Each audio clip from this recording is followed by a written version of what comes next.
High, আজকে আমি বানাবো বিরিয়ানি। তো আমার লাইফে প্রথম আমি বিরিয়ানি বানাচ্ছি আজকে।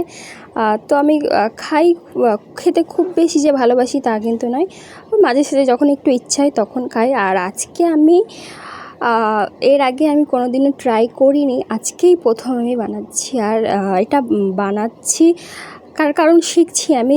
যেহেতু সৈকত আমার ননদের ছেলে আমার কাছে অনেক দিন থেকেই আবদার করছে যে মামি আমি তোমার হাতের বিরিয়ানি খাবো।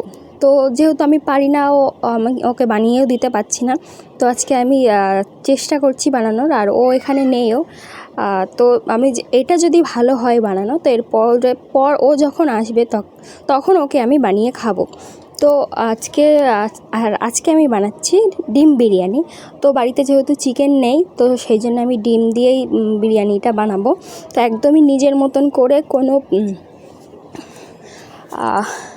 খুব বেশি উপকরণ দিয়ে বানাবো না, একদম ঘরোয়া পদ্ধতিতে বাড়িতে যে কটা জিনিস আছে, যা যা আছে তাই দিয়েই আমি বানাচ্ছি। কিনেছি 2-1টা জিনিস কিনেছি, মশলাগুলো কিনেছি, আর বাদবাকি যে জিনিসগুলো ওগুলো বাড়িতেই ছিল। চালটাও সঙ্গে কিনে নিয়েছি, আর গোলাপ জল, কেওড়া জল এগুলো বাড়িতেই ছিল। অনেক দিন আগে কিনে রেখেছিলাম বানাবো বলে, কিন্তু বানানো হয়ে ওঠেনি আর কি। তো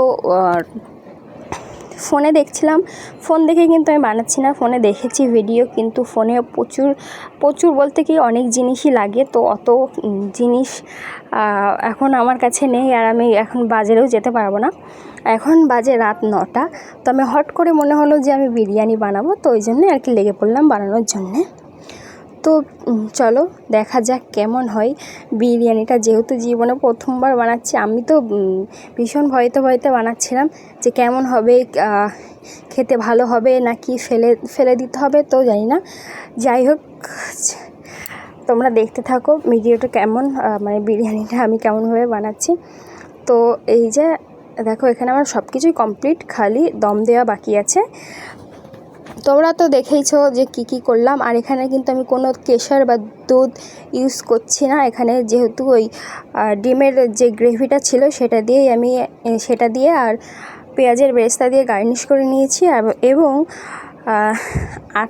আটা দিয়ে ঢাকনাটাকে ভালো করে আটকে দিচ্ছি যাতে স্টিমটা বাইরে বেরিয়ে না যায়। তো তারপরে আমি যেহেতু গ্যাসে করব না, গ্যাসটা অনেকটাই লাগবে, আর সচরাচর এখন গ্যাস পাওয়া যাচ্ছে না, তোমরা অনেকেই জানো। ওই জন্যে আমি ইন্ডাকশানেই করছি। তো এখানে দেখো আমার বিরিয়ানিও কমপ্লিট। তো চলো এখন কেটে দেখা যাক কেমন হয়েছে, তারপরে খেয়ে দেখবো যে কেমন স্বাদ হয়েছে।